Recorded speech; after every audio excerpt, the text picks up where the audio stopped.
Carlos Ruiz set to lead off for the Philadelphia Phillies.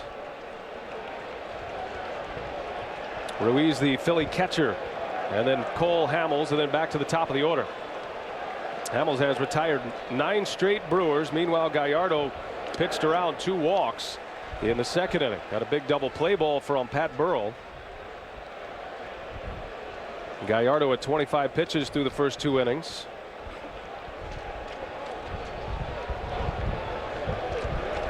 He's made just 1 start since May 1st. That was against the Pirates on the 25th of September last week, and Joe went 67 pitches in that one. That was very sharp. I think that was what led Dale Swaim and Doug Melvin to say, hey, we think he can handle today's action.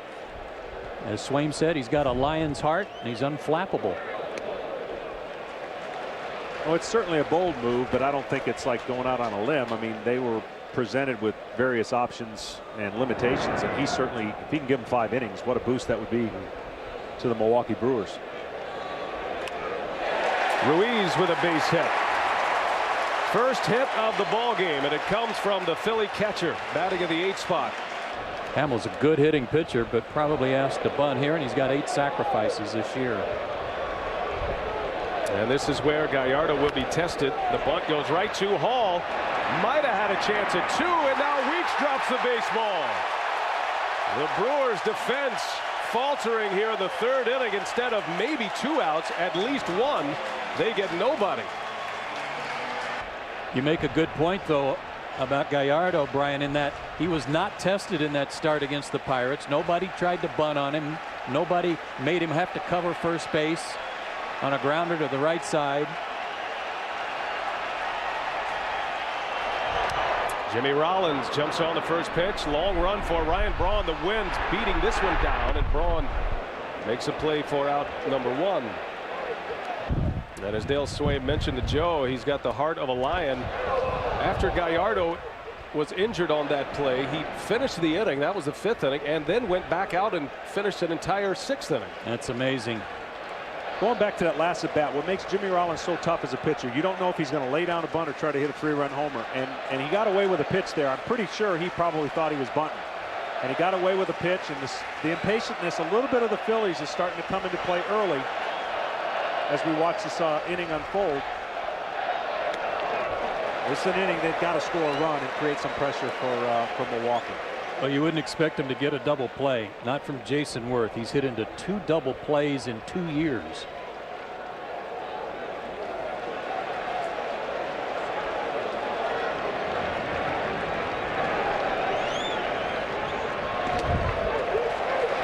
And so far for Philadelphia offensively, it's been 2 key 1-pitch at-bats.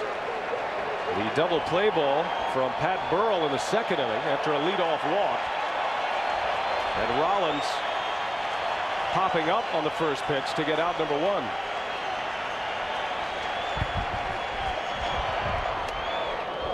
More times than not, he's going to make you pay if he's in that situation again. That's what made him the MVP last year, and he's rebounded and come on strong in the 2nd half. But this lineup, when there's runners on, you know, the pitcher has to be awfully good, and it looks like right now his curveball's not as effective as he'd like to be, which is a pitch he needs to get through this lineup. Struck him out on a high fastball. Gallardo up around the eyes. Worth over aggressive. He chases, and it's 2 gone. He chased his last time up. This one well out of the zone. Couldn't get on top of it. Hitters who face a pitcher with a big over-the-top curveball are more susceptible to a high fastball because that ball is starting in that area, and they want to get on top of his fastball. They don't want to have to hit his curveball. And he's getting away with it temporarily right now. I don't think that's going to be a recipe for success as he moves up forward, though. Not if he hangs that breaking ball a lot. And this is where, you know, not having been in enough of these situations, he's out there on guts and he's out there on will, and he's just says, I'm going to attack these lineup the way I would attack them normally. And I'm sure anxiousness goes into play when you're in these situations in a hostile environment.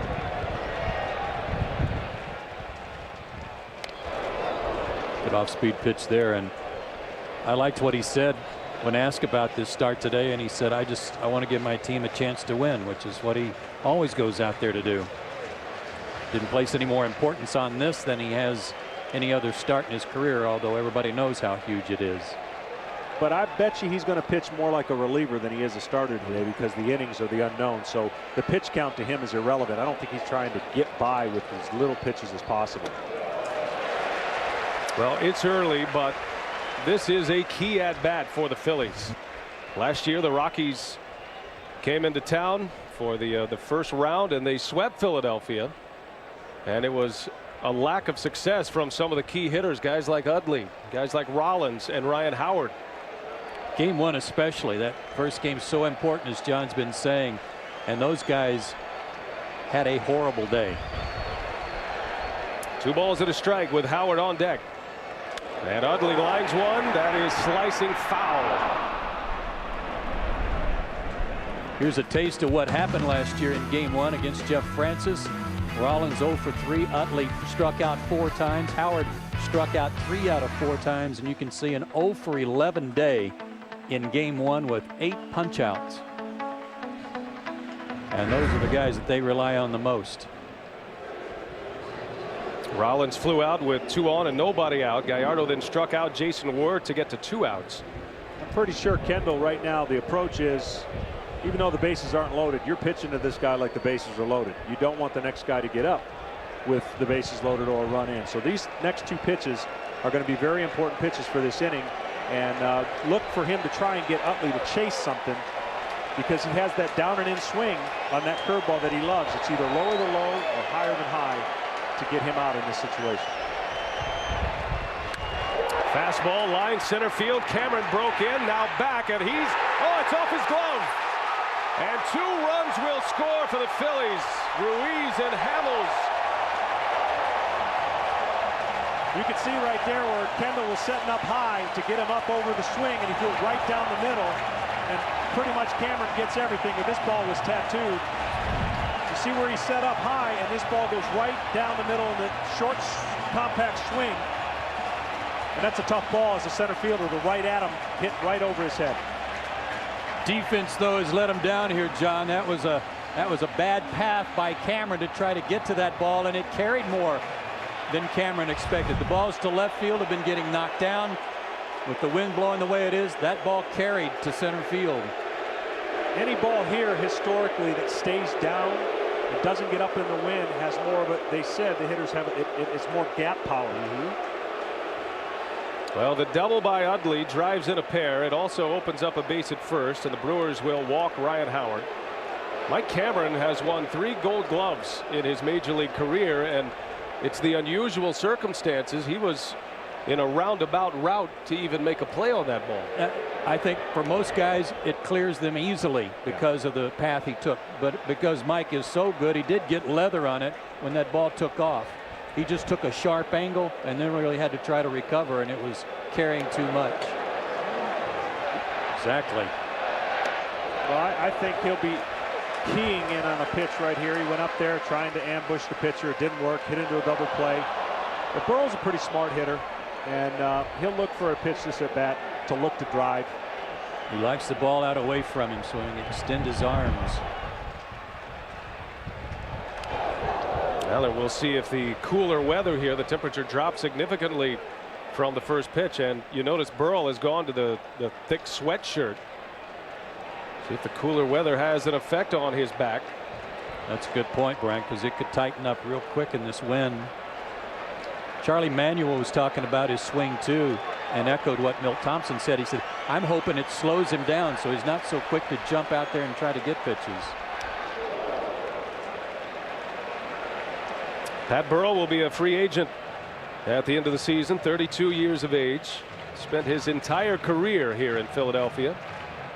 And a former first rounder out of Miami. That was back in '98. This at bat right here, curveball in the dirt away from the plate, trying to get him again to chase for this pitch. I look for it to be off the plate. Fastball, and Burrell lays off. He got off to a great start, an MVP type start did Pat Burrell, but really cooled off. And you can see with the work he did, more home runs in April than August and September.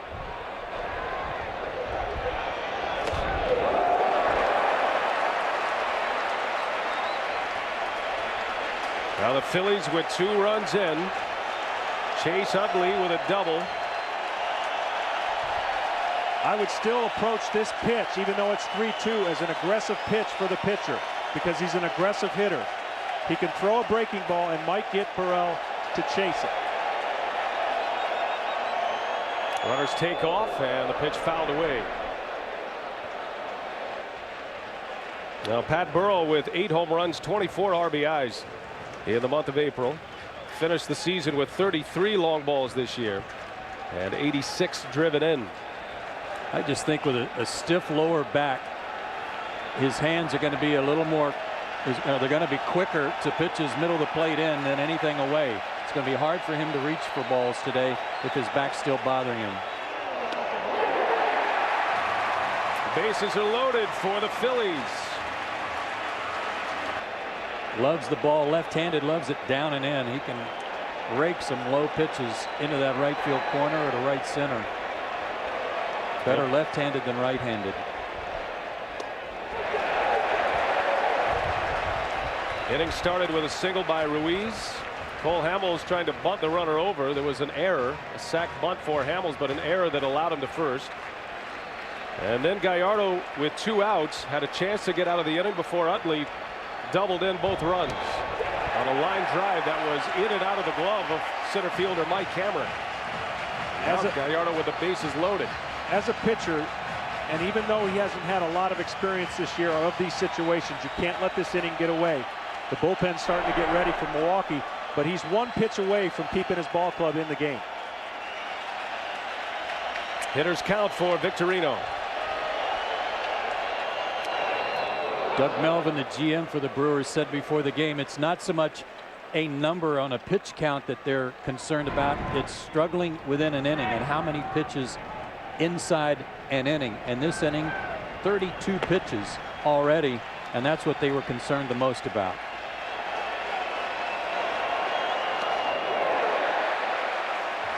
Able to check his swing. Fielding Colbreth with palms down.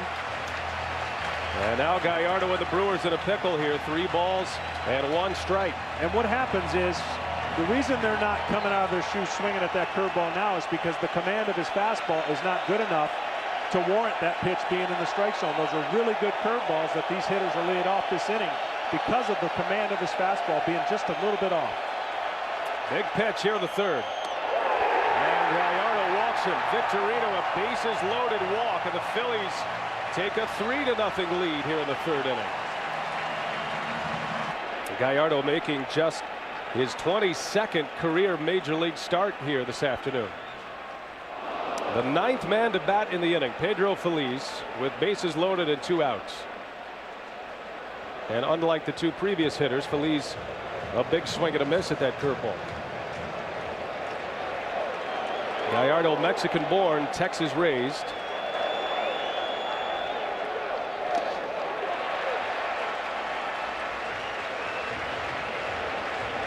Milwaukee had to send CC Sabathia to the mound in the final day of the regular season on Sunday to help them get to the postseason. The Phillies clinched the division on Saturday. That allowed Charlie Manuel to bump Cole Hamels back. Sabathia will be back on the mound tomorrow. In the air to center field, and Cameron eases under it, and the inning is over. Could have been a lot better, perhaps could have been a lot worse for Gallardo. The Phillies strike for 3. Utley, the big hit.